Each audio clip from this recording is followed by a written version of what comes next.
I realized that I was in danger. A single sentence. That's what Hayden Panettiere said when she realized what was about to happen to her on that boat. She was 18 years old. A trusted friend had walked her into a room with an older, very famous man, and everything changed. By the time I'd realized I was in danger, I was quite literally out to sea. Out to sea, nowhere to run, nobody to help. That moment would haunt her for 18 years. And when she finally decided to speak about it publicly, the industry's response was swift. She wasn't celebrated for her courage. She wasn't protected. Instead, something far darker happened. And Caviezel, the actor who spent years warning Hollywood about exactly these kinds of networks, broke down when he connected the dots. They called him a conspiracy theorist. And the next day, he never heard from his agents. But here's what nobody's connecting. And here's why this matters right now. Hayden Panettiere spent most of her life in Hollywood. We're talking childhood, early teens, all of it. She was on Heroes, she was in major films, she knew the system inside and out because she'd been inside it longer than most people have been alive. But in a recent interview, she decided to tell the full story of what that system actually cost her. And it started with that yacht.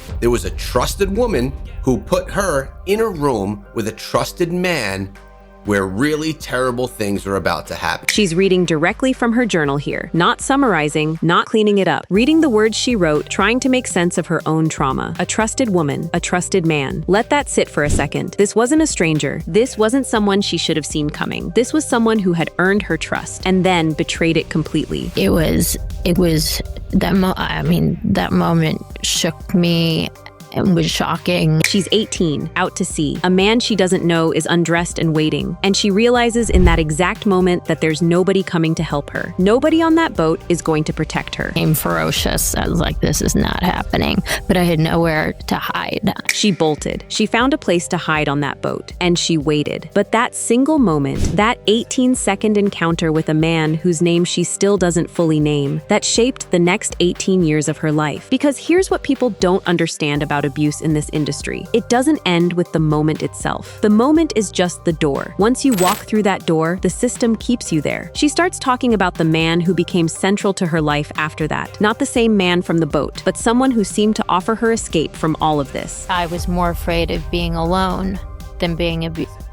Think about that for a second. She's saying that the fear of loneliness was bigger than the fear of physical violence. That's what abuse does. It rewires your entire brain. It makes you believe that being hurt by someone is better than being hurt by nobody. Physical abuse would come out of left field, but it was always when he was drinking. Same as her mother, the drinking, the switch, the sudden violence. She'd watched her mother do this her entire life, and then she found herself repeating the exact same cycle with a different man. I tried to fight back in every way that I could think of. I took every approach from standing my ground to attempting to calm the situation to running and hiding from it until he sobered up. And then he'd come back sober and apologetic, and she'd forgive him again and again. I desperately wanted to make him a better person. I wanted to fix him. She wanted to fix him. Imagine that weight. Imagine carrying not just your own trauma, but the belief that you have the power to heal the person who's hurting you. Me dulling my senses and numbing myself with substances in order to silence that rational voice in my head that was telling me exactly what was going on and the many reasons why I needed to get myself out of this toxic relationship. Substances, that's the path. When the pain gets too loud, when the reality becomes too clear, you numb it, you silence it, you do whatever it takes to survive another day. But then she decided she was done. I had to remind myself how strong I am. I had to envision the life I want for myself, and most importantly, I had to take accountability for enabling unforgivable behavior. That's the moment. That's when she shifted from victim to survivor. She's looking back at what happened to her, and instead of blaming herself, which abuse victims do constantly, she's calling it what it is. And when she talks about finally getting free, about finally putting words to this pain that she's been carrying for a decade, her entire energy changes. I feel more trust in myself than I have in years. So I got a little bit of me back just now. That clip hits different when you know what comes next. Because here's the thing about exposing abuse in Hollywood. The industry doesn't celebrate you for your courage. The industry doesn't protect you. The industry evaluates whether you're worth keeping around. And the pressure starts immediately. Right after she does this interview, while she's literally sitting there, relieved that she finally spoke the truth, she gets harassed by paparazzi. Not journalists. Paparazzi. Aggressive. Invasive. Asking intrusive questions. And she's trying to get to a plane pain. She's trying to move on with her life. The yacht incident, you said your friend's name is Stella. Is that her real name? Nope. She doesn't have an IMDb or anything. And on the set of Scream 4, did you do you said who you did shrooms with? You said She's literally being interrogated by strangers in public. Her personal traumas are being weaponized into clickbait, and there's nowhere to hide. That's the second violation. The first was what happened to her. The second is what happens after you speak about what happened to you. And the stress starts piling up immediately. Now, before we go further, I want to talk about something Jim Caviezel said in his own public statements, because his story runs parallel to Hayden's in a very specific way. Caviezel became one of the loudest voices in Hollywood, speaking about child exploitation and trafficking. After Sound of Freedom came out, he didn't go quiet. He went louder. He approached major celebrities and asked them to use their platforms to speak out about these issues. Most of them said nothing. I approached major names in entertainment, people with massive platforms, and asked them to speak up about child exploitation. He was asking for basic decency. Use your voice. Talk about this. Help. Silence. And then the industry's response to him became clear. They called him a conspiracy theorist. That's the playbook. Speak out, get labeled, get discredited, get isolated. I never heard from my agents, my agency for 14 months. No communication from the people whose job it is to represent you professionally. That's not coincidence. That's punishment. But here's where Hayden's story becomes central to understanding what's really happening in this system. Because Hayden didn't just speak out about her personal abuse. She spoke out about the structure that enabled it. She named the pattern. She connected her mother's abuse to her romantic partner's abuse to the industry's abuse of young actors and actresses. She drew the map. And the moment you draw the map, the moment you show people how the system actually works, the response becomes coordinated. Because Hayden had been in this industry since she was a child. She knew names, she knew places, she knew timelines, and she was starting to connect dots that powerful people really don't want connected. Her exposure wasn't just personal catharsis, it was potential evidence. Now, what we have to talk about is what happened very shortly after she made these statements public. Hayden Panettiere passed away 3 months after her major public disclosure about abuse in Hollywood. 3 months. And here's what's critical. The way she died, the circumstances, the timing, none of it reads like someone who was unstable or unsafe. Feel more trust in myself than I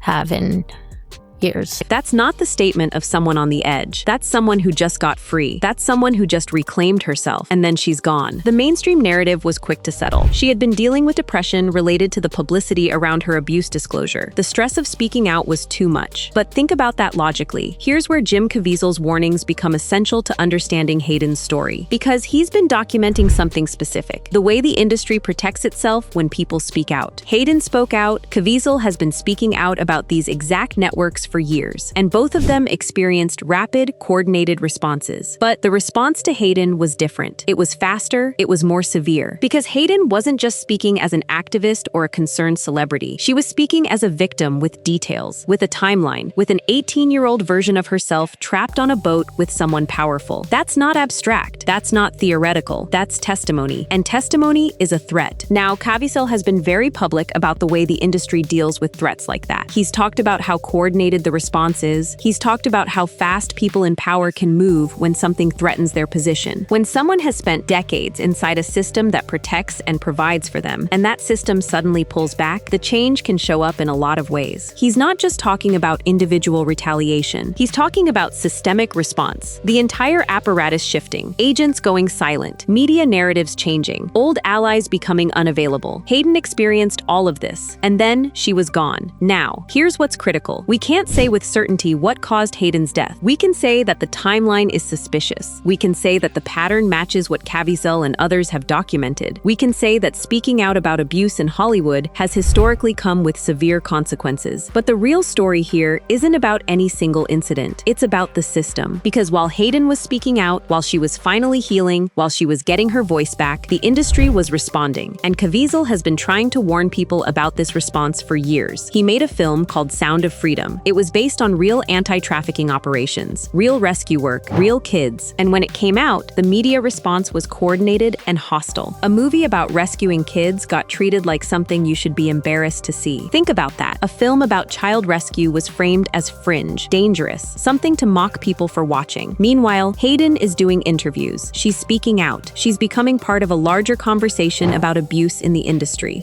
And the response to her is getting heavier. Because here's what Caviezel understands. silence. The moment you speak, the moment you use your platform, the moment you draw connections between individual cases and systemic abuse, you become a problem, not a victim who deserves healing, a problem that needs to be managed. They don't have to argue with someone's evidence if they can just convince people not to listen to them in the first place. Stick a name to someone hard enough, and most people stop paying attention before the argument even gets made. That was Caviezel's experience. Get labeled a conspiracy theorist. Lose your agency representation. Watch your career slow down. But keep talking anyway, because the alternative is silence. For Hayden, the response was different. The response was faster. Now, what Caviezel has been documenting is a broader pattern, and Hayden's story fits into that pattern perfectly. In the Ellen DeGeneres show context, we saw clips being systematically scrubbed from the internet. Clips that sat online for years, suddenly getting copyright strikes, delayed takedowns, coordinated action. That's not normal. That's damage control. And the timing always lines up with moments that make powerful people uncomfortable. Hayden speaking out made people uncomfortable. Her death happened 3 months later. Deleted footage is not proof that nothing happened. On its own, it's a sign that someone decided the footage should not be easy to find anymore. Same logic applies. When evidence disappears, when people go silent, when the response is coordinated and swift, those are signs that something is being protected. Caviezel has stood in front of an industry that wanted him quiet. He got labeled, he lost representation, and he kept talking, because the alternative is allowing the system to continue protecting itself. Hayden decided to speak. She decided to tell her story. She decided to draw connections between her own abuse and the systemic abuse in Hollywood. And 3 months later, she was gone. Is that a coincidence? The pattern suggests otherwise. Think about what we know. Epstein's networks have been documented in court. Diddy's federal case is moving forward. Caviezel has been tracking anti-trafficking operations and naming names in Hollywood. And whenever someone gets close to exposing these networks, whenever they use their platform to draw attention to them, the response is swift and severe. Hayden didn't just talk about her personal abuse. She connected it to a broader system. She named the yacht. She described the older man. She talked about the trusted woman who delivered her into that situation. Those are the kinds of details that matter in an investigation. Those are the kinds of details that threaten people who have been operating inside that system. What if that clip was never really a joke? What if the laughter was doing a job, teaching an audience to swallow something uncomfortable without ever reacting to it? That's the real mechanism. The system doesn't work through obvious violence all the time. It works through normalization, through laughter, through treating horror as entertainment. Hayden was trained in that system from childhood. She understood how it worked, and when she finally spoke about it, she was directly contradicting the narrative that system relies on. And the industry responded. Caviezel has been trying to tell us this for years. He's been trying to warn us that when people speak out, when they draw connections, when they threaten the narrative that protects powerful people, the response is coordinated and it is severe. The industry runs on silence. It runs on isolation. It runs on the threat that if you speak, you'll be labeled, you'll be discredited, you'll lose your career. And sometimes, the response is even more final than that. Hayden Panettiere got a little bit of herself back when she finally spoke her truth. I got a little bit of me back just now.